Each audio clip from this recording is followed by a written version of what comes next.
네, 안녕하세요. 마생투의 마경환입니다. 이번 시간에는 제가 매일매일 아침 8시에 커뮤니티를 통해서 매일매일 게시하고 있는 매크로 인사이트를 제가 주간 단위로 묶어서 좀 설명해 주는 시간입니다. 자, 한번 해보죠. 첫 번째 내용은 어떤 내용이냐면은 경기 선행 지표와 GDP의 좀 관련성을 좀 설명을 좀 해놓은 내용입니다. 기본적으로 컨퍼런스 보드의 LEI는 Leading Economy Indicator, 즉 한국말로 하면 경기 선행 지표죠. 통상적으로 경기 선행 지표는 경기 침체를 좀 선제적으로 알려준다고 알려져 있습니다. 한번 확인해 보도록 할게요. 지금 여기 파란 색깔이 LEI, 전년 동월 대비해서 경기 선행 지표들입니다. 과거에 이렇게 경기 침체가 지난 20년간 3차례 있었는데 이 경기 침체 직전에 보시면 모두 다 전년 동월 대비해서 LEI가 이렇게 마이너스로 계속 떨어졌어요. 그죠? 이렇게 마이너스 떨어진 이후에 경기 침체에 모두 다 진입했습니다. 또 우연찮게도 2000년 코로나 팬데믹 때도 직전에 이렇게 마이너스로 떨어졌죠. 그래서 실제로 경기 선행 지표가 마이너스 떨어진다는 거는 굉장히 향후 경기 침체 가능성이 높다라고 볼 수가 있는데, 현재 보시면은 1년간에 걸쳐서 연속적으로 이렇게 LEI가 계속 마이너스로 진행되고 있고 그 폭이 더 확대되고 있습니다. 거의 마이너스 한 10까지 들어갔고, 단순하게 경기 선행 지표로만 본다면 경기 침체는 시간 문제입니다. 단지 이제 이게 하드 랜딩일 건가 소프트 랜딩일 건가 뭐 이 정도의 차이는 있지만은 LEI로 판단했을 땐 경기 선행 지표는 좀 들어오는 거는 기정사실화한 것 같고요. 두 번째로 LEI를 갖고 미국의 GDP를 설명할 수가 있죠. 보면은 기본적으로 경기 선행 지표가 둔화가 되면 일정한 시차를 두고 미국의 실질 GDP가 이렇게 다 둔화가 되었습니다. 이렇게 둔화가 되면 이렇게 떨어지고 있죠. 지금 현재 미국의 오늘 제가 방송하는 날짜 기준으로 미국 1사분기 GDP 수정치가 발표됐는데 플러스 한 2% 정도입니다. 그래서 이렇게 데이터가 좀 강하게 나오다 보니까 심지어 향후에 미국 경제가 노 랜딩, 경기 침체가 없는 걸로 전망도 나오고 있는데, 적어도 경기 LEI로 봤을 때는 경기 침체, 그러니까 경기가 더 추가적으로 둔화될 것이고 일정 부분 경기 침체는 들어올 거로 보여집니다. 왜냐하면은 LEI는 통상적으로 미국 GDP의 6개월 정도 선행을 합니다. 그렇다고 보면은 실제로 금년 한 3, 4분기 정도부터는 본격적으로 GDP가 둔화가 될 것 같고요. 그렇다고 하면은 금년 3, 4분기 내지 4, 4분기 GDP 데이터 상에서는 상당 부분 더 추가적으로 둔화해질 것 같습니다. 정리를 하면은 오늘 이런 자료를 보고자 하는 거는 현재까지 미국 경제가 어떻다는 거를 우리가 얘기를 하는 것이 아니라 앞으로 어떻게 전개될 것인가를 좀 더 예측해 보려고 하는 시도이고, 그럼 이런 향후 경제 데이터를 시도하는 데 있어서 LEI는 중요한 지표고 LEI와 GDP는 한 6개월 정도의 시차를 두고 있다. 그렇다고 보면은 이렇게 둔화된다고 하면 결국은 금년 한 4, 4분기 정도부터는 꽤나 더 GDP가 추가적으로 더 악화될 여지가 있다. 그리고 경기 침체도 그 무렵부터 들어올 여지가 있다 정도로 정리를 하겠습니다. 자, 지금 보시는 자료는 반도체와 주식 밸류에이션 얘기를 좀 하고자 합니다. 본 내용은 상대적으로 한국 시장을 좀 설명하고자 하는 얘기입니다. 지금 이 자료는 어떤 거냐면은 제가 이게 최근에 이제 프랑스 소시에테 제너럴, 그죠? 프랑스 증권사죠. 여기서 최근에 반도체와 아시아 주요 국가의 주식의 퍼포먼스나 밸류에이션을 분석한 자료입니다. 자, 먼저 보면은요, 오른편에 있는 자료는 여기 빨간 색깔은 아시아 반도체 주 섹터의 주식 성과입니다. 그리고 그레이는 글로벌 반도체 기업들의 매출 증가율입니다. 그래서 지금 여기서 보시면은 결론적으로 이 자료에서 보여주자고 한 거는 어떤 내용이냐면은 반도체 섹터의 주식이 먼저 턴어라운드 하고 일정한 시점 뒤에 반도체 기업의 매출도 턴어라운드 하더라, 그 얘기를 하고 싶어요. 그래서 실제로 보면은 2007년 구간, 2015년 구간, 2018년 구간, 2018년도 보시면 이렇게 주식이 먼저 턴어라운드 하고 일정한 시점 뒤에 반도체 기업들의 매출이 턴어라운드 했죠. 이번 같은 경우는 어떻습니까? 이번 같은 경우도 지금 보면은 아직 이제 반도체 기업들의 매출은 계속 이제 하강 추세를 그리고 있죠. 근데 최근에 주가는 아주 큰 폭으로 돌아서고 있죠. 그죠? 그래서 위에 제목을 한번 읽어보겠습니다. 그 속젠에서 분석한 자료지만은 반도체 기업의 주가는 통상적으로 반도체 사이클보다도 2분기 내지 3분기를 선행했다. 정리를 하면은 반도체 기업 매출 턴어라운드를 먼저 반도체 주식은 선반영해서 먼저 치고 나갔다. 특히나 이번 같은 경우는 아직 하향이지만 먼저 내년 연말, 금년 연말 내지 내년 초에 주식 시장이 반도체 기업의 매출이 돌아설 거를 선제적으로 반영해서 큰 폭으로 이렇게 올라가고 있다는 것을 설명해 주는 내용입니다. 따라서 그러면 아시아 국가에서 반도체가 굉장히 비중이 큰 나라가 어디와 어디죠? 간단히 한번 제가 여쭤볼게요. 여러분 어느 나라일까요? 예, 눈치가 빠르신 분은 이미 알고 계실 겁니다. 여기 있죠. 타이완과 코리아입니다. 요거는 어떤 얘기냐면은 작년 10월 달 이후에 작년 10월이 저점이었잖아요. 작년 10월 달 이후에 밸류에이션이 PER 밸류에이션이 얼마나 더 확장이 되었는지. 예를 들면 작년 10월 달에 한국의 밸류에이션이 PER이 10배였는데 지금 밸류에이션이 한 14배 정도 되거든요. PER이. 그러면은 어떻게 해요? 한 40% 이상 증가한 거잖아요. 그죠? 그 얘기입니다. 그렇게 보니까 작년 10월 달에 주가 저점이라고 만약에 판단했을 때 그때 밸류에이션 대비해서 어떻게 해요? 대만은 한 50% 정도 그러니까 밸류에이션 익스펜션, 밸류에이션이 확장이 되었고요. 그러니까 10배가 15배 이렇게 올라갔다는 뜻이겠죠? 그리고 사우스 코리아도 거의 한 50% 정도 밸류에이션이 릴레이팅 이렇게 증가를 했어요. 그래서 실제로 주요 국가들 보면 이렇게 반도체가 비중이 높은 나라가 작년 10월 달 이후에 밸류에이션이 가장 큰 폭으로 멀티플 익스펜션이라고 하잖아요. 멀티플 비중이 가장 많이 크게 이제 올라갔다는 거고요. PER이 더 커졌다는 얘기죠. 그리고 여기 마름모로 돼 있는 거는 뭐냐면 지난 10년 평균 대비해서 현재 밸류에이션 레벨이 어느 정도냐인데 지난 과거 10년의 각국의 밸류에이션 PER 평균 대비해서 얼만큼 더 프리미엄이 거래되고 있는데 한국이 가장 높습니다. 데이터상은. 어떻게? 현재 지난 10년 평균 대비해서 밸류에이션이 지금 한 40% 정도 높아요. 참고로 지난 10년 PER 밸류에이션으로 봤을 때는 평균이 한 10배 정도인데 현재 한 14배가 넘어가죠. 그래서 과거 10년 평균 대비해서 밸류에이션이 한 40% 정도 프리미엄에 거래되고 있습니다. 자, 그러면 방금 이전에 드렸던 오른쪽 슬라이드와 왼쪽 슬라이드를 연결 지어보면 이렇게 되겠죠. 그러면 왜 10년 전 대비해서 10년 평균 대비해서 밸류에이션이 10배여서 14배까지 올라갔냐면은 어떻게 해요? 기본적으로 금년 연말 내지 내년 초에 반도체 기업들이 기업 실적이 턴 어라운드 할 거를 선제적으로 반영해서 주가가 올라갔다고 생각하시면 될 것 같습니다. 이렇게 보면 내년에 반도체 기업들이 턴 어라운드 할 거를 현재 밸류에이션의 상당 부분 선반영되어 있다라고 보시면 될 것 같습니다. 다음은 라틴 아메리카 좀 설명 좀 드리고 싶어요. 라틴 아메리카. 제가 이제 연초 이후부터 이제 멕시코, 그러니까 특히 브라질 국채를 제가 추천을 하고 있죠. 그래서 브라질 국채를 추천하고 있는 이유가 단순하게 지금 연 10% 쿠폰이 비과세여서 추천하는 게 아닙니다. 기본적으로 우리가 라틴 아메리카 중에서 멕시코와 브라질 같은 경우는 어떤 경제 이코노미의 스트럭처, 구조가, 백그라운드가 완전히 좀 변화를 하고 있기 때문에 투자하기에 좋은 환경으로 변화를 하고 있기 때문에 기본적으로 쿠폰 10%에다 이거와 더불어 제가 브라질 국채를 추천하는 배경입니다.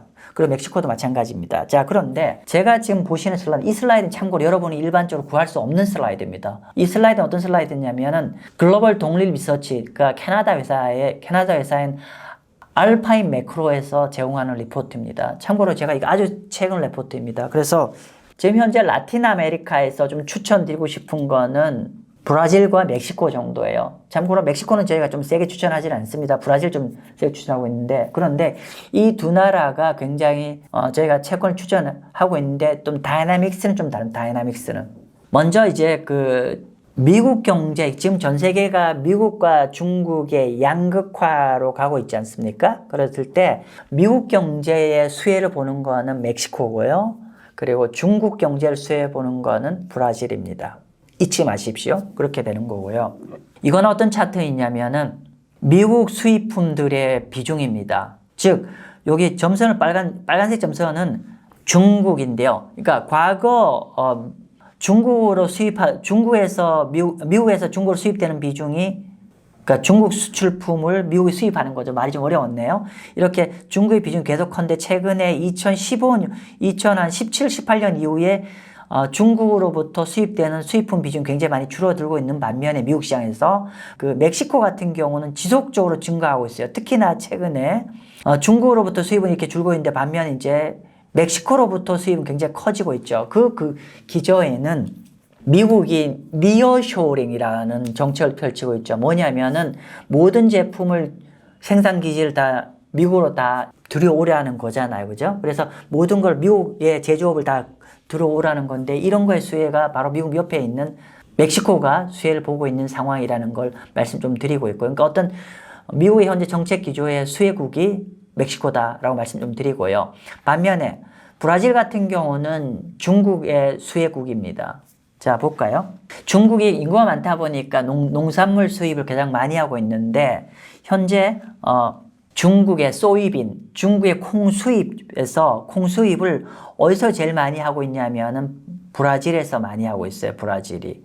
이전에는 중국에서 소이빈이니까 콩 수입을 가장 많이 했던 데가 어디냐면 미국에서 많이 수입을 했다가 이제 이게 바뀌었죠.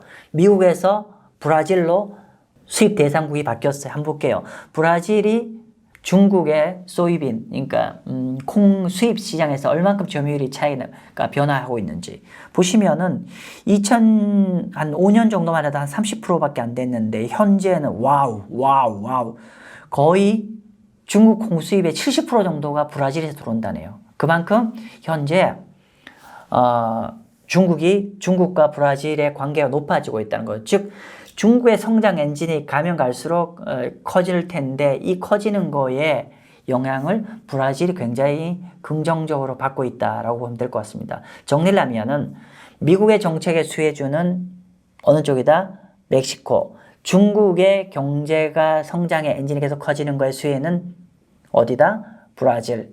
정리를 하면 브라질 입장에서는 미국보다 중국의 경제가 더 중요하다고 정의할 수가 있을 것 같습니다.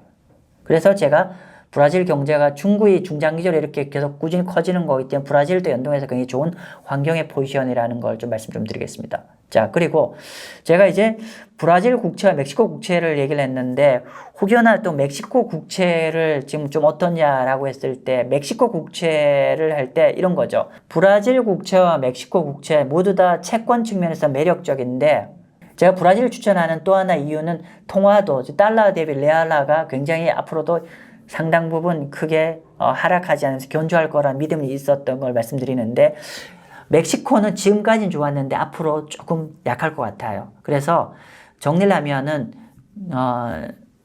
저는 브라질 좀 계속 추천드리고 물론 이제 브라질을 들어가실 때 최근 랠리가 굉장히 많았어요. 랠리가 큰 폭으로 왔기 때문에 그냥 아무 생각 없이 뛰어드시면 안 됩니다. 시장 잘 봐가면서 좀 판단해서 들어가시는 걸 권해드립니다. 본 슬라이드는 미국 연준 금리가 앞으로 얼만큼 더 올라갈지에 대한 전망치 자료입니다. 사실은 제가 요 자료는 시장에서 얼만큼 연준 금리가 향후에 얼만큼 올라가고 좀 언제쯤 금리 인하를 하는지를 하는 수준이 이제 반영되어 있는지를 보여드리려고 제가 이제 게시한 자료인데 오늘 아침에 또 미국 GDP가 좀 큰 폭으로 오르면서 아마 점도표가 좀 이보다 더 상향이 될 것 같습니다. 어쨌건 간에 기존 걸로 좀 설명 좀 드리도록 하겠습니다. 보시면은 일단 연준 점도표, 그러니까 시장에서 판단하는 연준 금리 어디까지 올라갈 것 같냐.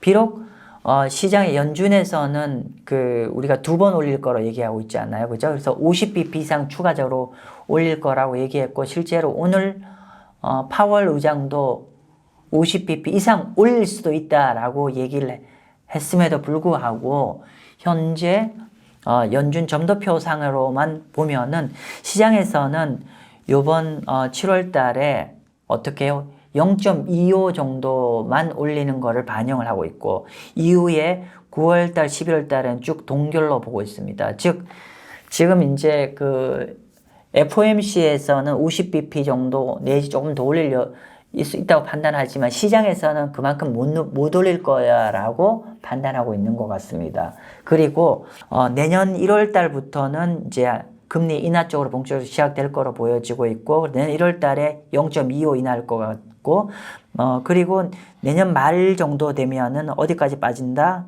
내년 말 정도 본다고 하면은 거의 한 4%까지 금리 인하를 할 거라고 보고 있습니다. 그래서 현재 시장에서 이 정도의 어떤 타임라인을 생각하고 있다는 걸 여러분, 이게 정답지 아닙니다. 계속 바뀝니다. 그러나 이 정도로 미국의 월스트리트에서 시장에서 반영되고 있다는 정도는 알고 여러분도 어떤 투자 판단을 하셨으면 좋겠습니다. 자, 마지막으로는 제가 미국 연준 대차 대조표 관련되어 있는 얘기를 좀 하고자 합니다. 이 내용은 아시는 분들은 잘 아시는데 잘 모르시는 분도 좀 있어요. 그래서 좀 제가 좀 설명을 좀 드리면은 이런 겁니다. 연준 대차 대조표가 커진다는 건 어떤 의미죠? 연준 대차 대조표가 커진다는 거는 시중에 유동성이 커진다는 의미고요. 연준 대차 대조표가 줄어든다는 거는 유동성이 줄어든다는 겁니다. 물론 이제 연준 대차 대조표를 설명하려면 좀 시간이 길어서 그 설명 제가 설명 안 드릴게요. 그냥 결과적으로 대차 대조표가 커지면 시중의 유동성이 이렇게 파이가 커지는 거고 대차 대조표가 줄어들면 유동성이 줄어든다라고 이해하시면 될 것 같습니다. 자, 그런데 제 그 말씀 드리기 전에 이 말씀 드려야겠네요. 오늘 제가 이 유튜브를 촬영하기 하는 날 아침에 어떤 기사가 떴냐면 미국 대형 은행들이 스트레스 테스트, 즉 어떤 이벤트 상황일 때 괜찮을까 견딜 수 있냐라고 했을 때 다 통과가 되었거든요. 그래서 어떤 이벤트가 발생할 때 별 문제가 없을 거다 이렇게 발표가 되었는데 그거와 별개로 연준 대차 대조표는 좀 어떻게 진행되는지 한번 보도록 하겠습니다. 지금 보시면은 지난 3월 달에 그러니까 쭉 연준 대차 대조표가 작년 중반 이후부터 이렇게 계속 줄어들고 있었습니다. 자, 그런데 지난 3월 달에 어떤 일이 있었죠? 실리콘밸리 은행이 파산을 합니다. 그래서 어떻게? 우리가 뱅크런이 발생을 일부 했고 추가로 확산될 조짐이 있었죠. 그래서 어떻게? 미 연준이 구제 금융을 했죠. 그래서 이렇게 일시적으로 얼마죠? 그냥 일시적으로 이렇게 커졌고, 즉 유동성을 시중에 이렇게 일시적으로 확 공급을 해준 거죠. 그래서 지금 현재 살아났잖아요, 그죠? 살아났는데 최근에 어떻게 되냐면은 이렇게 지속적으로 연준 대차 대표가 감소를 했는데 특히나 최근 3주 연속으로 이렇게 감소를 했어요. 그래서 감소를 했는데 결과적으로 감소를 해서 드디어 몇 달 만이죠? 3개월이 지났는데 딱 3개월 지나서 그 유동성 3월 달에 실리콘밸리 은행 사태로 인해서 일시로 늘렸던 유동성 공급을 다시 제자리로 축소가 되었습니다. 그러면 결국은 이렇게 대차 대조표에서 우리가 알 수 있는 거는 일시적으로 우리 유동성 공급을 해서 늘었던 유동성이 지금 다시 원상태로 복귀했다라고 말씀 좀 드렸고, 그러면 이거는 아까도 말씀드렸지만은 우리가 미국 유동성이 줄어드는 거기 때문에 우리 투자자산 시장, 어떤 주식시장이나 이런 데에도 좀 의미가 있을 거예요. 그래서 좀 이런 부분도 좀 고민을 하셨으면 좋겠고, 특히나 제가 이제 요거는 이제 커뮤니티에는 올리지 않은 내용 좀 추가 좀 설명 좀 드릴게요. 어떤 얘기냐면 일단 유동성이 이전부터 좀 줄어들었는데 문제는 어떤 얘기냐면은 어떻게 보면 오늘 제가 드린 설명 중에서 제일 중요한 설명일 수 있습니다. 어떤 거냐면 미국의 그 구제 금융을 쓸 수 있게 이제 미 연준에서 썼던 게 뭐냐면 여기 보면은 뱅크 텀 펀딩 프로그램이라고 BTFP라는 이런 긴급 자금 수혈 프로그램을 만들어 놨는데 이게 즉 금융기관에서 자금사정이 좀 어려워지면 이제 돈을 쓸 수 있게 이머전시 이렇게 펀딩을 해놨는데 이게 다시 최근에 재차 증가를 해서 현재 103빌리언 달러, 그러니까 최고치를 했습니다. 즉 이게 무슨 말이냐면은 이게 경제가 좋아지면 어떻게, 그러니까 오히려 이렇게 긴급 자금을 땡겨가는 게 줄어들어야 되는데 최근에 이게 계속 늘어나고 있어요. 즉 그만큼 대형 금융기관들은 어떤 스트레스 테스트를 통과해서 안전한 게 확인되었지만 여전히 중소은행들은 계속 자금이 좀 필요한 상황이고 계속 이 자금을 더 이렇게 조달해 쓰고 있다는 거죠. 그만큼 아직 미국 중소형 은행들의 어떤 시스템 리스크는 완전히 가라앉은 게 아니고 계속 내재되어 있다. 요건 꼭 명심하셨으면 좋겠습니다. 게다가 우리 유동성, 일시로 늘렸던 유동성이 지금 다시 좀 원상태로 원대 복귀했고, 반면 은행들의 대출, 그러니까 긴급 자금 어떤 수요는 계속 증가하고 있다는 거는 그만큼 우리가 뱅크 크런치라고 하나요? 신용 경색의 위기는 계속 여전히 상존하고 있고, 또 하나 제가 말씀드리고 싶은 얘기는 뭐냐면은 실리콘밸리 은행 사태의 어떤 가장 큰 문제가 뭐였냐고 우리가 생각해 보면은 그거는 뭐냐면은 이 주요 은행들이 미국 국채를 갖고 있었는데 금리가 뜨면서 엄청난 평가 손실을 떠안게 되었잖아요. 그래서 발생을 했거든요. 그런데 최근에 어떻게 되고 있죠? 최근에 장기 국채 금리가 계속 올라와 있죠. 그러면 이렇게 장기 국채 금리가 많이 올랐다는 건 여전히 이런 이제 우리가 마크 투 마켓, 그러니까 마켓 투 마켓이라고 해서 시가 평가로 하면 여전히 이런 미국의 금융기관들이 시가평가손을 굉장히 크게 안고 있고, 게다가 계속 이렇게 긴축을 타이트하게, 그러니까 연준금리 계속 타이트하게 한다고 하면 여전히 은행 쪽에서는 이런 잠재 리스크가 여전히 또 안고 있는 상황입니다. 그래서 이런 부분 우리 최근 주식시장 긍정적으로 보고 있는데, 이런 부분 여러분 꼭 염두에 좀 두십시오. 이런 리스크가 계속 좀 우리가 지금 불거지고 있는 거니까 항상 이 리스크에 대해서 우리가 어떻게 대처할지에 대한 고민도 좀 같이 하시면 좋을 것 같습니다. 네, 오늘은 여기서 마치겠습니다. 감사합니다.